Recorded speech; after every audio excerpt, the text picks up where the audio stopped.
de David a quelque chose d'intéressant qui nous permet qui pointe en tout cas la distinction qui m'a l'air assez confuse pour le coup, et donc la distinction à faire entre des réponses qui seraient des réponses de fond et qui vont demander du temps.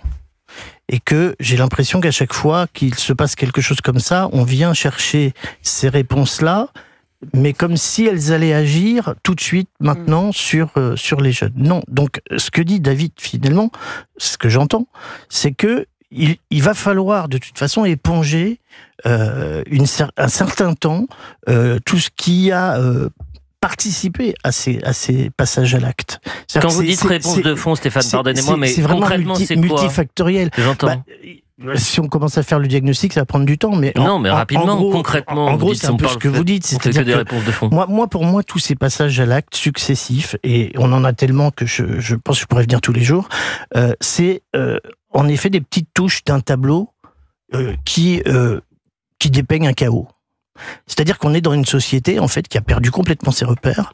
Alors évidemment, ça ne touche pas que les jeunes, mais il se trouve que les jeunes sont les plus fragiles, qui cherchent des figures d'identification, d'autorité, pour les contenir, et qui ne les trouvent pas. Donc, on pourrait presque dire que, d'une certaine manière, même les ados qui passent à l'acte et qui sont coupables sont aussi victimes.